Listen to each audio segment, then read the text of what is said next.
Hello everyone. तो आज का हमारा रिजोल्यूशन का लेक्चर बाय द वे सम थोड़ा सा कॉम्प्लिकेटेड है, बहुत ज्यादा टफ नहीं है, सम इजी है, लेकिन कुछ नए एडजस्टमेंट्स है जो हमने इसके पहले नहीं सीखे हुए हैं। चलो देखते हैं। सबसे पहले हमें बैलेंस शीट ट्रांसफर करके लेना है। तो बैलेंस शीट में लाइबिलिटी साइड देख रहा हूं मैं। लाइबिलिटी में देखो, उन्होंने क्रेडिटर्स दिया हुआ है और लोन दिया हुआ है। यस। तो क्रेडिटर्स जाएगा हमारा रियलाइजेशन अकाउंट क्रेडिट साइड में। रियलाइजेशन के क्रेडिट में तो एंट्री कैसे आएगा देखो, creditors account debit, loan account debit. अभी ये जो लोन है ये कोई पर्टिकुलर पार्टनर का नहीं है, तो हम लोग इसका लेजर प्रिपेयर नहीं करेंगे अलग से। अगर कोई पार्टनर का लोन रहेगा तो आप लोग चाहो तो लेजर क्रिएट कर सकते हो। 4500 to realisation account 22,500 being liabilities transferred. अभी ये नरेशन लिखना आपको पता है तो मैं नहीं लिख रहा हूं। रियलाइजेशन के क्रेडिट साइड में by creditors 18,000, bye loan 4,500। Done. आगे कैपिटल बैलेंसेस है। कैपिटल बैलेंस जाएंगे पार्टनर्स कैपिटल के क्रेडिट साइड में। बैलेंस ट्रांसफर करने का एंट्री नहीं आता, सिर्फ हम लोग बैलेंस लिखने वाले हैं। तो by balance brought down Mahesh 82,500, next Suresh 30,000 और लास्ट है 21,000। फिर से बता रहा हूं, बैलेंस ट्रांसफर करने का एंट्री नहीं आने वाला है। नेक्स्ट है cash at bank asset side में। इसका भी ये ओपनिंग बैलेंस है तो हम लोग इधर डालेंगे टू बैलेंस ब्रॉट डाउन। फिर से बता रहा हूं, बैलेंस ट्रांसफर करने का नो एंट्री। डन। आगे सन्ड्री असेट्स, डेटर्स, स्टॉक और फर्नीचर, ये सभी जाएगा रियलाइजेशन के डेबिट साइड में। तो जर्नल एंट्री कैसे आएगा देखो, realisation account debit, realisation account debit, amount बाद में लिखेंगे हम। सबसे पहले टू सन्ड्री असेट्स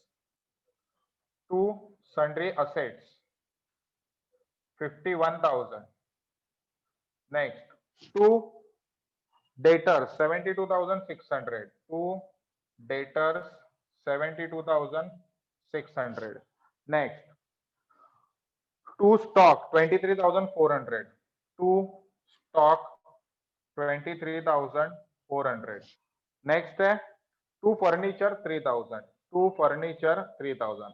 अभी देखोगे आप तो समझेगा कि बीच में आरडीडी मैंने बैलेंस रखा है, ठीक है। तो वो आरडीडी हम लोग अलग से जर्नल एंट्री पास करके लिखेंगे, तो वो जाएगा रियलाइजेशन के क्रेडिट साइड में। तो अभी फिलहाल यहाँ पे क्या क्या है, 51,000 plus 72,600 plus 23,400 plus 3,000, 1,50,000, 1,50,000 being assets transferred, being assets transferred. ये जाएगा रियलाइजेशन के डेबिट में। तो कैसे लिख रहा हूं देखो, टू सन्ड्री असेट्स, एक एक असेट अलग अलग लिखना है, कोई भी एक कंबाइन करके नहीं लिखना है। Sundry assets 51,000, to debtors, to debtors 72,600, to to stock 23,400, to furniture 3,000। हो गया, सभी असेट्स रियलाइजेशन के डेबिट में आ गए। Realisation account is nothing but a basket जिसके सब असेट्स डेबिट में आते हैं, लायबिलिटीज क्रेडिट में, और बाद में वो असेट्स बेचेंगे या पार्टनर लेके जाएगा, उस हिसाब से उसे अकाउंटिंग करना पड़ेगा। आरडीडी, आरडीडी कितना है 3,600 रियलाइजेशन के क्रेडिट साइड में। टू आरडीडी अमाउंट है 3,600 और इधर sorry, I am really sorry, RDD account आएगा, RDD account debit to realisation account 3,600 being RDD transferred. Done. दूसरा पोस्टिंग आएगा इधर बाय आरडीडी 3,600। तो यहाँ पे हमने कंप्लीट बैलेंस शीट का पोस्टिंग कर लिया। आगे देखते हैं आगे क्या क्या है। पहला एडजस्टमेंट बोला है Mahesh will accept furniture for 2000 and agreed to accept debtors of book value rupees 60,000 at agreed price of 51. नीचे जो भी एडजस्टमेंट रहेगा ना, उसमें से जो एग्रीड अमाउंट रहेगा ना, हमें वो कंसीडर करना है, बुक वैल्यू कभी भी कंसीडर नहीं करना है। क्या बोला? एडजस्टमेंट्स में जो एग्रीड अमाउंट रहेगा, यहाँ पे क्या हुआ है, डेटर्स का वैल्यू था 60, लेकिन वो उसमें से सॉरी वो 60,000 के डेटर्स को कितने पे लेके जाने के लिए रेडी हुआ? 51,000 पे। So we should consider agreed amount. ठीक है, तो असेट लेके जाएगा तो एंट्री कैसे आएगा? देखो कौन पार्टनर लेके गया? Mahesh. Mahesh capital account debit, Mahesh capital account debit to realisation. यार देखो ये लॉजिक बहुत सिंपल है। क्या असेट्स लाया तो डेबिट में था, अभी पार्टनर लेके जा रहा है तो क्रेडिट में गया। ठीक है, सो क्या क्या लेके गया वो? 2000 का फर्नीचर और 51, मतलब टोटल 53,000 का असेट्स लेके गया। 53,000 being asset taken over, being asset taken over by Mahesh. ठीक है, सो महेश के डेबिट साइड में to realisation account, to realisation account 53,000, थोड़ा हम छोटा लिख देते हैं इसे, शायद नीचे जगह हमें ना पूरे तो प्रॉब्लम हो जाएगा। टू रियलाइजेशन 53,000 और इधर बाय महेश कैपिटल अकाउंट। यहां पे आप चाहो तो अंडरलाइन करो और अलग अलग अमाउंट इनर कॉलम में लिख के आउटर कॉलम में टोटल लिख देना। फर्नीचर 3000, डेटर्स 51,000, टोटल आया 53,000। डन यहां तक।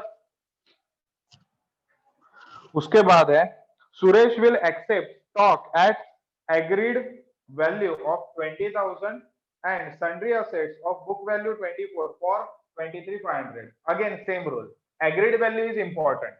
कितने बुक वैल्यू का जा रहा है छोड़ दो। तो सुरेश क्या लेके गया? स्टॉक लेके गया 20,000 का और 23,500 का सन्ड्री असेट। तो एंट्री कैसे आएगा? ऐसे ही, Suresh capital account debit, Suresh capital account debit to realisation account. Amount कितना है उसका? 20,000 प्लस 23, मतलब 43,500, 43,500 being assets taken over by Suresh. वो आप कंप्लीट कर लो। तो सुरेश के कैपिटल अकाउंट के डेबिट साइड में, ठीक है, तो मैं यहां पे ही लिख रहा हूं, एक ही एंट्री कंटिन्यू कर रहा हूं। डन। एक काम करते अलग अलग लिख देते। चलो यहाँ पे मैं छोटे में लिख देता हूं जो लेके गया था वो, फर्नीचर एंड डेटर्स। नीचे फिर से to realisation account, to realisation account कितना वैल्यू लेके गया? 43,500। यहाँ पे बाय सुरेश कैपिटल अकाउंट क्या लेके गया? स्टॉक 20,000 का स्टॉक, और दूसरा क्या लेके गया था? Sundry assets, sundry assets 23,500, total गया 43,500। तो असेट कोई पार्टनर लेके जाने दो तो एंट्री आएगा partners capital debit to realisation. वहीं पे अगर असेट बेच दिया तो एंट्री आएगा कैश और bank account debit to realisation. समझे? तो इन शॉर्ट क्रेडिट सेम रहने वाला है, that is realisation. Debit change होगा, पार्टनर लेके गया तो पार्टनर, डेबिट द रिसीवर, और कैश में आया तो debit what comes in. Simple. Next, Jayesh will accept remaining sundry assets for 25,000, 25,000 में वो रिमेनिंग सन्ड्री असेट्स लेके गया, और he will further accept liability of loan along with due interest at the rate 12% interest for 3 months on this loan was outstanding and was not recorded in the books। चलेगा। तो सबसे पहले हम लोग वो ये लिख लेते हैं, क्या? सन्ड्री असेट जो लेके गया उसका एंट्री मारेंगे, फिर लोन पे आते हैं। तो Jayesh account debit, Jayesh capital account debit, amount है 25,000, to realisation account 25,000 being assets taken over by Jayesh. खत्म। फिर से टू रियलाइजेशन जयेश के कॉलम में 25,000 और यहाँ पे बाय जयेश कैपिटल ब्रैकेट में असेट्स, सन्ड्री असेट्स 25,000। यार outer column amount should be clearly visible. वहां पे गर्दी वर्दी मत कर लेना, वो क्लियरली दिखने चाहिए। इनर कॉलम में थोड़ा 19-20 चल सकता है। तो आगे उन्होंने क्या बोला है, उसने लोन क्लियर किया और वो लोन पे उसने इंटरेस्ट पे किया। ठीक है, लोन कितना था हमारा 4,500 इंटू 12% का इंटरेस्ट था इंटू 3 डिवाइड बाय 12, 135 रुपीज ने इंटरेस्ट पे किया। तो मैं इसका वर्किंग नोट दिखा देता हूं आपको। उन्होंने बोला क्या है देखो, पहले मीनिंग समझो तो आगे समझेगा सब कुछ। ये जो हमारा लोन था 4,500 रुपए का, वो पे ऑफ करना चाहिए था। डन। तो वो 4,500 का लोन कौन पे ऑफ कर रहा है? जयेश। तो देखो, interest on loan 4,500 multiply by कितना परसेंट बोला है? 12%। 12 डिवाइड बाय 100 इंटू 3 मंथ्स का बाकी है, तो ये आया हमारा 135। यस, 135 रुपीज इंटरेस्ट आया। तो अभी लाइबिलिटी पेड कर पार्टनर जब पे करता है तो एंट्री क्या आएगा? देखो, जब असेट लेके गया तो ऐसे आया असेट डेबिट टू रियलाइजेशन। देख रहे हो मैं कहां पे पॉइंट आउट कर रहा हूं? असेट लेके गया तो asset partners capital account debit to realisation.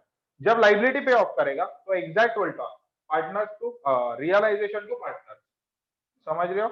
इस तरीके से। तो एंट्री आएगा realisation account debit, realisation account debit to Jayesh capital account. अभी इसका अमाउंट कितना है?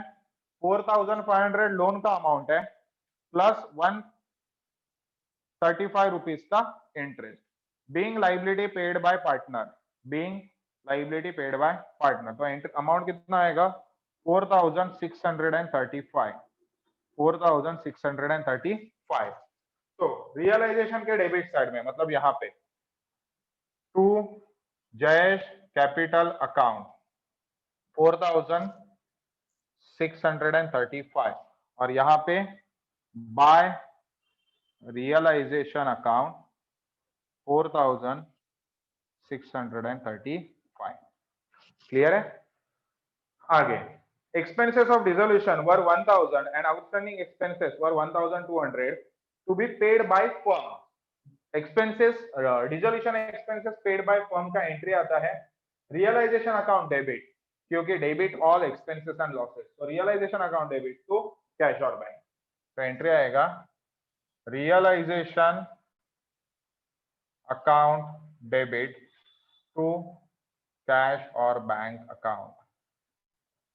तो कितना आया? 1,000 रुपया वो और 1200, 2,200 का amount, 2,200 being realisation expenses and outstanding expenses paid. ठीक है, तो रियलाइजेशन के डेबिट साइड में टू कैश और बैंक, 2,200 यहाँ पे बाय रियलाइजेशन 2,200। आगे remaining debtors were realise 7,000 final. Realise मतलब पैसा आया, debit what comes in? Cash और बैंक अकाउंट डेबिट, कैश और बैंक अकाउंट डेबिट। कितना आया भाइयों? 7,000।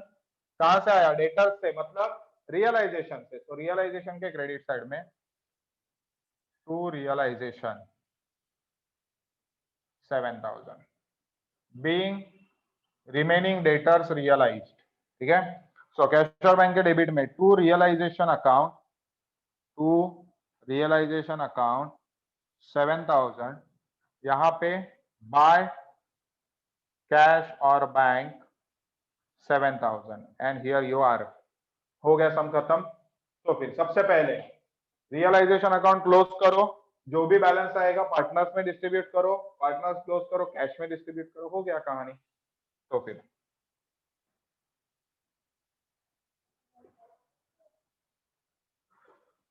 डेबिट साइड का टोटल देखते हैं। 51,000 plus 72,600 plus 23,400 plus 3,000 plus 4,635 plus 2,200। Debit का टोटल आया 1,56,835। क्रेडिट का देखते क्या आता है। 18 plus 4,500 plus 3,600 plus 53,000 plus 43,500 plus 25,000 plus 7,000। यह आया 1,54,000। Done.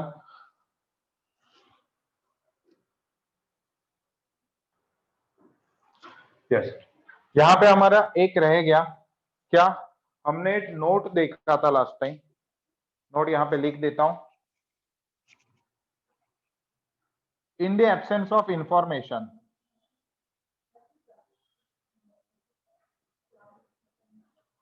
We should pay off all the liabilities. अभी देखो, लाइबिलिटी में हमारे पास दो था क्या, एक लोन था, एक क्रेडिटर्स था। जो लोन था वो तो जयेश ने पे ऑफ कर दिया, अभी हमें क्रेडिटर्स भी देना चाहिए, ठीक है। तो क्रेडिटर्स पेमेंट का एंट्री क्या आएगा, realisation account debit, realisation account debit to cash और bank account 18,000 18,000 being creditors paid. कुछ भी नहीं बोला रहेगा तो भी हमें सबका सब लाइबिलिटीज पे करना है। रियलाइजेशन के डेबिट में टू कैश और बैंक 18,000 और यहाँ पे क्रेडिट साइड में बाय रियलाइजेशन 18,000। ठीक है, तो अभी यहाँ पे हमारा टोटल चेंज हो जाएगा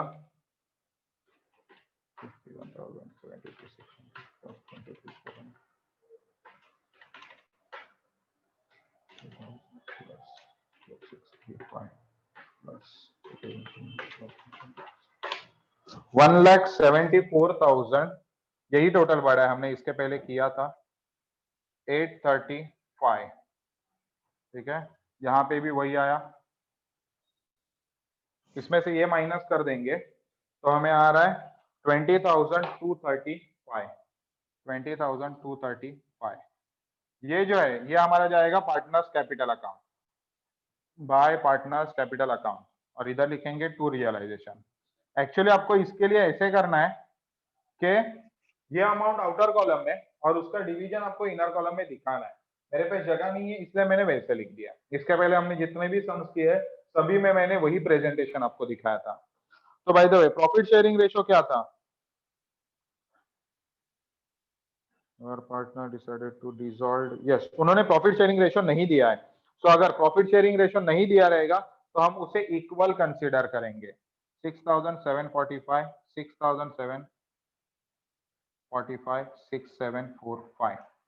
तो एंट्री क्या आएगा देखो, partners capital account debit to realisation. तो एक एक पार्टनर का नाम आएगा, Mahesh capital account debit 6,745। Suresh है ना नेक्स्ट, जी हाँ सुरेश है। Suresh capital account debit 6,745। Jayesh capital account debit 6,745 to realisation account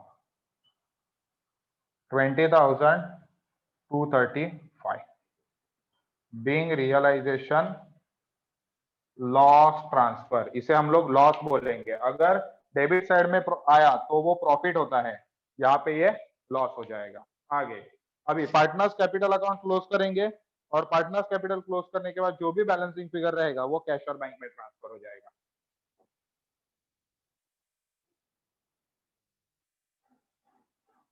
tally का अमाउंट छोटा है, भावनाओं को समझ लेना। यहाँ पे देखो क्या है, 82,500 दिख रहा है, 82,500 उसमें से ये माइनस कर लेते हैं। 82,500 माइनस 53,000 माइनस 6,745 22,755 22,755 ये जाएगा टू कैश और बैंक अकाउंट, मतलब यहां से इधर नीचे by Mahesh capital 22,755 done. Partners capital debit to cash और बैंक। अभी बाकी दोनों का तो ऐसे दिख रहा है कि क्रेडिट साइड में बैलेंस शीट फिगर आएगा, तो मैं इसका एंट्री पास कर लेता हूं। Mahesh capital account debit to cash और bank, Mahesh capital account debit 22,755 to cash और bank account 22,755 being realisation sorry being, देखो क्या बीइंग आएगा, कैश क्रेडिट हुआ है ना, मतलब पेमेंट हुआ है, so being final payment made. क्या बोला? Being final payment made, right. आगे अभी ये सुरेश और जयेश का थोड़ा उल्टा होने वाला है। क्या है देखो, इधर अमाउंट है 43,500 प्लस 6,745 50,245 50,245 50,245 यहाँ पे अमाउंट अच्छे से विजिबल है, लेस 30,000 20,245 20,245 ये जाएगा बाय कैश और बैंक, ठीक है। सिमिलरली जयेश का क्या है 31,745 31,745 31,745 उसमें से वो माइनस 31,745 माइनस 21 माइनस 4,635 6,110 ये भी कैश में जाएगा। सो यहाँ पे क्रेडिट है, क्रॉस ट्रांसफर होके इधर debit to Suresh capital account 20,245 to Jayesh capital account. अभी देखो यार सम तो बड़ा है, ठीक है, इसलिए थोड़ा फास्ट तो लेना ही पड़ेगा। सो इन दैट केस आपका अटेंशन अच्छा होना चाहिए। अगर आप इधर देख रहे हो उधर देख रहे हो तो डेफिनेटली कुछ ना कुछ मिस करोगे। कैश और bank debit to partners capital, cash और bank account debit to Suresh capital account. कितना है सुरेश का 20,245 और टू जयेश कैपिटल अकाउंट यह है 6,110 20,245 प्लस 26,355 being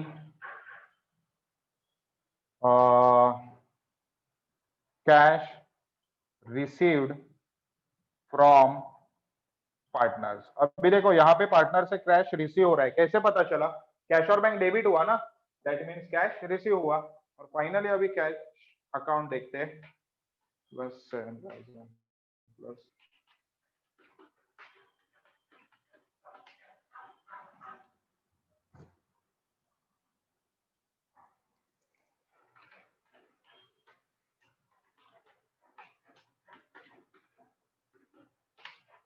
42,955 और यहाँ पे आपका बैलेंस शीट हुआ टैली। इसे अच्छे से लिख देता हूँ 42,955 done. So this is how you should solve the dissolution sum simultaneously. Entry pass करो, पोस्टिंग करो। फिर से मिलते हैं नेक्स्ट लेक्चर, बाय बाय।